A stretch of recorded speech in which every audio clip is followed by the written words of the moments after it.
আপনার এটা শুধু ওই কক্সবাজার বা চিটাগাঙে থেকে না, এডিবিয়ানে যে বরগুনা, পটুয়াখালী, ভোলা এইসব এলাকা থেকেও কিন্তু চাউল এবং সার চলে যায়। এই জন্য আমরা স্পেশালি যেতে এটা সাগর দেওয়া যায় নেভি এবং কোস্টগার্ডকে আমরা ইনস্ট্রাকশন দিছি এটা যেন যেইভাবে হোক এটা বন্ধ করতে হবে। আর আমাদের থেকে যায় এইসব জিনিস, আর আসে হলো মাদক, যেটা নিয়ে কোনো ইয়েই নাই, যেটা ক্ষতি ছাড়া ওইটার কোনো লাভই নেই, শুধু ক্ষতি আর ক্ষতি। এটারে কিভাবে বন্ধ করা যায় এটা। আর একটা আপনারা জানান যে মিয়ানমার যে আরাকান আর্মিটা কিন্তু বেঁচে আছে মাদকের উপরে, কিন্তু একটা হলো ভালো খবর হলো মাদকের ধরা কিন্তু অনেক বেড়ে গেছে, মাদকের ধরা কিন্তু অনেক বেড়ে গেছে। ওইটা আপনি একটা বুঝতে পারবেন, যে সময় ধরা বেশি যায় সে সময় দেখবেন যে আপনারা তো আরো এই খবর বেশি রাখেন আমার থেকে, সেজন্য মাদকের দাম বেড়ে যায়। যে সময় ধরা বেশি হলে পাওয়া যায় কম, দাম বেড়ে যায়। তো এই ধরাটা হচ্ছে এবং আইটারে কিভাবে একেবারে সমূলে বিনষ্ট করে দেওয়া যায় এই জন্য আমাদের একটা চিন্তা ভাবনা আছে এটারে। আর আমাদের থেকে যেন কোনো অবস্থায় সার এবং এই চাউল যেন না যেতে পারে এই জন্য সর্বাত্মক ব্যবস্থা আমরা নিব। আর একটা জিনিস হলো আপনাদের হয়েছে যে এবার আপনারা সবসময় লেখেন যে সবজি বাজার, কিন্তু আপনারা যে আলুর যে দাম পাচ্ছে না কৃষক, এটা কিন্তু ভাই আপনারা কেউ লেখেন না। গতকাল আমি মুন্সিগঞ্জ গেছিলাম, ভাইগো অনুরোধ করছি, সব মুন্সিগঞ্জের হ্যাঁ হ্যাঁ স্যার এই আলুর, কিন্তু আজকে কোনো পেপারে দেখলাম না আলুর একটা শব্দ লেখা।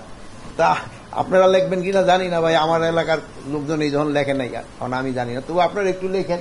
কৃষকরা কিন্তু আলুর দাম পাচ্ছে না, আলুর দাম না পাইলে কিন্তু আগামী বছর তারা কিন্তু আলু ঠালু বনবে না।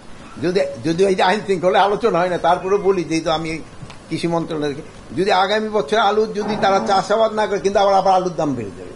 তো এই একটু বলবেন যে আলুর যেন একটা মোটামুটি একটা তারা একটু ন্যায্য মূল্য পায়, ন্যায্য মূল্য বলে তারা যেন কোন রকমের তাদের খরচটা উঠাইতে পারে, এর একটা ব্যবস্থা করা। এইটা যদি হয়, আর যদিও আমরা একটা মূল্য নির্ধারণ করে দিছি সে এই কি বলে কোল্ড স্টোরগুলিতে, তারপরও ওটাও খুব একটা কার্যকরী হচ্ছে না, যেহেতু লোকজনের আলু খাওয়াটাও বাড়াইতে হবে এই একটা। আর একটা হলো আমাদের আরেকটা ভালো খবর হলো নাসা গ্রুপের, জানেন যে এরা ওই নাসা গ্রুপের চেয়ারম্যান, যেহেতু প্রায় ওরা কত 2.5 কোটি না কত, আর অ্যাপ্রক্সিমেট 250 কোটি টাকা হলে ওরা কয়েকটি ইন্ডাস্ট্রি ক্লোজ করে দিতে পারবে, আর যেগুলি প্রফিটেবল আছে ওইগুলি চালু করতে পারবো। তো নাসা গ্রুপের চেয়ারম্যান কালকে উনি সাইন করে দিচ্ছে ওনার সম্পত্তি বিক্রি করার জন্য। এতদিন উনি রাজি হয় না বিক্রি করতে, বাট গতকালকে উনি রাজি হয়েছে।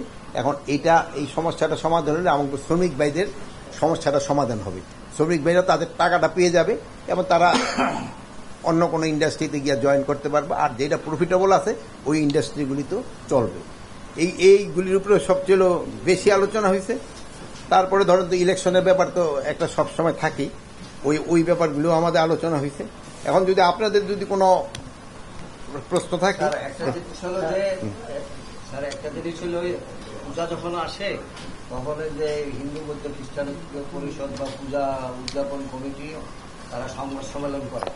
গত শুক্রবার এক সংবাদ সম্মেলনে পূজা উদযাপন কমিটি থেকে বলা হয়েছে যে বাংলাদেশে যখন নাকি প্রতিমা ভাঙচুর হয় তখন আমরা জানতে পারি যে দুর্গা পূজা আসছে। তাহলে এইটা কোনো আমলেই আসলে বন্ধ হচ্ছে না। তো বর্তমানে এরকমও তারা কয়েকটা জেলার উদাহরণ দিয়েছে যে তারা কোথায় কোথায় এই প্রতিমা ভাঙচুর হয়েছে। তো ওই যে আপনি যেটা বললেন যে তারা জানতে পারে যে সময় একটা শেষ করে যে এই প্রশ্নটা আপনি করতে চাচ্ছেন। আচ্ছা ঠিক আছে, এই প্রশ্নের পয়েন্ট আপনিও পাইলেন না। সাপ্লিমেন্টে আমি বলছি যে আমি বুড়া, আমি সাপ্লিমেন্ট মনে থাকবো না, আমি এই একটার উত্তর দিয়ে নেবো, তা নাহলে আমি আর উত্তরই দিব না।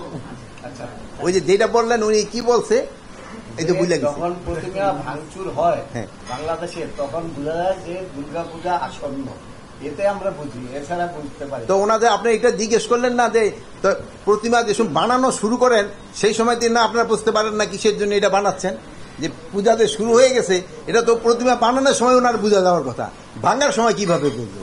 এটা আমার মনে হয় ওনারা কোথাও এইভাবে বলে নাই। আর হলো এটা তো পঞ্জিকার লেখাই থাকে এটা কোন সময় হবে। আর হয় কি এবার আপনারা দেখেন ভাঙাচুরার সংখ্যা কি খুব বেশি? দুই একটা জায়গায় যে হয় নাই আমি তা বলবো না, দুই একটা জায়গায় হয়েছে, বাট ওইটার ক্ষেত্রে তো ওনাকে দায়িত্ব দিয়ে গেছে। ওনারা অনেক সময় সাংবাদিক সম্মেলন এসে বলে, বাট এই সম্মেলনে কিন্তু ওনারা নিজেরা রাজি হয়ে গেছে যেখানে। আর প্লাস ওই যে জায়গাগুলিতে যে ভিডিও ফুটেজে তাকেও কিন্তু ধরা হয়ে গেছে, ভিডিও যারা যেখানে লাগানো হচ্ছে সেই জায়গায়। ওনাকেও কিন্তু সবারই অনুরোধ করা হয়েছিল ভিডিও ফুটেজ লাগা, ওখানে কিন্তু লাগানো হয়ে গেছে। এখন হলো কি আমাদের অনেক সময় আছে যে তাকে সম্মান রেখে আমি বলছি, অনেক সময় আমিও গতকালকে আমি 2টা পূজা মণ্ডপ পরিদর্শনে গেছিলাম। মানে লোকাল লেভেলের খবর আমরা অনেক সময় উপরে রাখি না। লোকাল লেভেলে কিন্তু ওরকম কোনো সমস্যা আমি দেখলাম যে সবাই মিলেই ভালোভাবে উদযাপন। তো 2-1টা জায়গায় যে ছোটখাটো 2-1টা ঘটনা ঘটতেছে না, আমি অস্বীকার করবো না, ঘটতেছে, বাট ঘটার সাথে সাথে আইনানুগ ব্যবস্থা নেওয়া হচ্ছে। আর তাদের ক্ষেত্রে আপনি অনুরোধ করবেন যে তারা কিন্তু রাজি হয়ে গেছে যে এটা তারা সবসময় একটা ইসের ভিতরে রাখবে। প্লাস আবার এবার দেখলেন যে আমরা কিন্তু সংখ্যা অনেক বাড়িয়েছি। প্লাস 24 তারিখ থেকে তো আমাদের ডিপ্লয়মেন্ট, এবং আমরা এই যে এবার ওই আমাদের বোন ওই তো 3-4 বোনও আছে। আপনারা কিন্তু এবার মহিলাই শোনেন, ওই মহিলাদের কিন্তু মহিলা শিশু মন্ত্রণালয় থেকে এবার কিন্তু দেওয়া হচ্ছে 80,000। স্যার একটু নির্বাচন নিয়ে প্রশ্ন করি, যেহেতু না ওই ওনার একটা সাপ্লিমেন্টারি কি জানি ছিল। স্যার গতকালকে একটা সংগঠন সংবাদ সম্মেলন করে বলেছে 19টা জেলা ঝুঁকিপূর্ণ পূজার সময়, সেই জেলাগুলিতে আপনাদের আইন শৃঙ্খলা বাহিনী কোন 19টা ঝুঁকিপূর্ণ? 29টা জেলা কোন 29টা? স্যার সেটা আমি একটা লিস্টটা দিতে পারবো। আচ্ছা ওই লিস্টটা দিলে আমরা ওই ব্যবস্থা নিব। হ্যাঁ আমার কাছে তো এই তথ্য দেয় নাই। 19-এর বলছে, বাট আমাদের কাছে যেই কটা ওই ঝুঁকিপূর্ণ আমরা তো ইসের আগে বলি।